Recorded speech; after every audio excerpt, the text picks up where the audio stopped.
ए दे जा सखिया, ए अल्लाह तेनू बहुत देगा, अल्लाह तेरी जोड़ी सलामत रखे। ओए ओ बाबा जी कोई अकल करो, ये मेरी बहन है। अल्लाह तेरी भैन दा ब्याह करावे। होश करो, उसकी शादी हुई है। ओए ए मोतियां वाले, अगर तेरी बहन दी शादी हुई है तो इसका खामन किधर है? तू साथ क्यों खज्जल हो रहा है? ओ बाबा जी आज इसकी नौकरी का इंटरव्यू है तो इसको साथ लेके जा रहा हूँ ऑफिस में। अल्लाह तेरी भैन नू नौकरी ला दे, अल्लाह करे पास हो जाए, नौकरी लग जावे। ए लग गई नौकरी, लग जानी हूं। ये पकड़ो 100 रुपया, अल्लाह वाले लग जानी नौकरी। दुआ करो मेरे लिए। और भैया लो साल वास्ते लगी जी नौकरी, फिर ये 5 साल वास्ते लगना तो 500 रुपया दियो। ओ बीबी एक मिनट ठहरे, क्या कर रही हैं आप? ओए उसको 500 रुपए दे रही है, नौकरी उसने लगवानी है। हाँ। भैया आपने मांगना है तो अल्लाह से मांगे, अल्लाह ताला की मदद होगी तो नौकरी लग जाएगी। बिल्कुल। ये तो खुद किसी का मोहताज है, ये क्या आपकी नौकरी लगाएगा? ओए होए, इस तरह के बंदे होते हैं जो दूसरे का बिजनेस चलता हुआ देख के लाजमन उसमें टांग मारते हैं। तू उथे अपनी दुकान ला के बैठे, असि तेन कुछ किया है?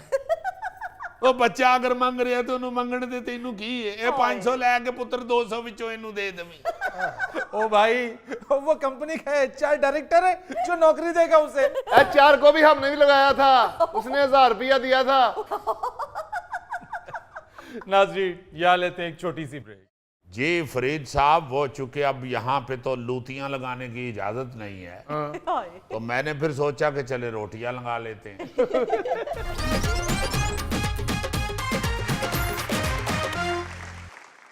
नाज़रीन आज हमारे दरमियान गुफ्तगू के लिए मौजूद हैं अवामी मुस्लिम लीग के सरबराह जनाब शेख रशीद अहमद साहब। शेख साहब क्या हाल है और दौरा किर्गिस्तान आपका कैसा रहा? जी अल्लाह के फजल से बहुत अच्छा रहा है जी। आपने देखा ही है वीडियोस मेरी जो वायरल हुई हैं, हाँ। उसमें आपको अगर अच्छा लग रहा है तो अच्छा रहा है दौरा मेरा। नहीं वहां तो आप रोटियां लगा रहे थे शेख साहब। जी फरीद साहब, वो चूंकि अब यहाँ पे तो लूतियां लगाने की इजाजत नहीं है, ओए तो मैंने फिर सोचा कि चले रोटियां लगा लेते हैं। शेख साहब वो शौकियां लगाई हैं आपने? नहीं ऐसी बात नहीं है, असल में अब इंसान अपने पेट से क्या कपड़ा उठाए। वाह। बात यह है कि यहाँ तो ये लोग कुछ करने नहीं दे रहे, तो फिर मैं किर्गिस्तान गया हुआ था तो मैंने सोचा यहाँ कोई जॉब कर लेता हूँ। अच्छा वो एक जॉब निकली हुई थी वो तंदूर पे, तो मैंने जाके वहाँ पे फिर ट्राई दी है और वो बड़े खुश हुए। उन्होंने कहा जी कि नान रोटी तो आप बहुत अच्छी लगा लेते हैं। मैंने कहा सारी जिंदगी किया ही ये है, अपना खाना खुद तैयार अपनी आंखों से करवाया। यहाँ भी मैं अक्सर अपने मोहल्ले में तंदूरों वालों से, रेस्टोरेंट वालों से दोस्ती करता हूँ और फिर जाके अपनी तबीयत का, अपने मजे का नान खुद लगाता हूँ। क्योंकि ये मुझे ही पता है कि नान जो है वो कितना सुर्ख होगा तो उसको मजा आएगा शोरबे में डुबोने का। इसलिए ये काम तो मुझे आता ही था। उन्होंने कहा जी कि बहुत अच्छा नान रोटी आप लगा लेते हैं, मगर चूंकि आप फॉरेनर हैं, लोकल नहीं हैं, इसलिए करैक्टर सर्टिफिकेट आपका होना जरूरी है। आपको मालूम है यहाँ पे जितने इन्होंने मुझ पे मुकदमे दायर किए हुए हैं, करैक्टर सर्टिफिकेट फिलहाल तो मुझे मिल नहीं सकता। इसलिए आपने देखा कि मैंने इनको अर्ज किया है कि एक ही दफा जो सजा देनी है दें, झगड़ा खत्म करें।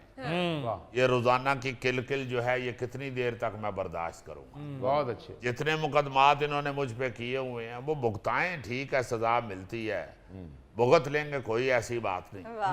यानी लग ऐसा रहा है कि केसेस से अब आप उकता गए हैं। अब आप देखें ना, एक मक्खी होती है गाड़ी में घुसती है, बंदा उकता जाता है, गाड़ी नहीं चलती उससे। बिल्कुल। तो इतने मुकदमात जिस शख्स के ऊपर आप मक्खियों की तरह छोड़ देंगे, उकताएगा नहीं तो और क्या करेगा। बहरहाल मैं समझता हूँ कि अगर वो वक्त नहीं रहा तो ये भी गुजर जाएगा। कोई वैसे शेख साहब आजकल आपकी सियासी पेश गोइयों का एक बार फिर आगाज हो गया है। देखें, चोर चोरी से जाता है, हेरा फेरी से नहीं जाता। शेख साहब क्या कह रहे हैं? एक मिनट मेरी पूरी बात तो सुन लेना, मैं किस जुमरे में ये मुहावरा बोल रहा हूँ। अच्छा।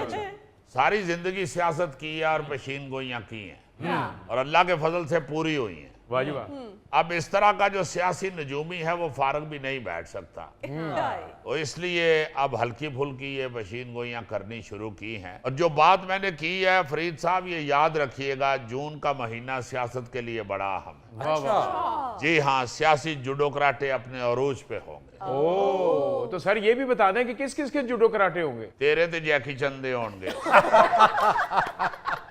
तेरे भाई पशीन गोई को खोलते नहीं है, उसकी पैकिंग इस तरह की करते हैं कि अगर वो आधी भी सच साबित हो तो वो पूरी लगे। वाह। तो जूडो कराटे होंगे। अब ये मैं नहीं बता सकता कि किसके होंगे और किसके नहीं होंगे। बहरहाल ये बात सच है कि जून का महीना सियासत के लिए बड़ा अहम। हाँ शेख साहब, मुझे वैसे एक बात समझ में नहीं आई। आपने कहा कि हम खामोश हैं, 30 जून तक हमारी ब्रेक है, क्या मतलब इसका? ये ब्रेक का क्या मतलब? देखें, ब्रेक भी जरूरी होती है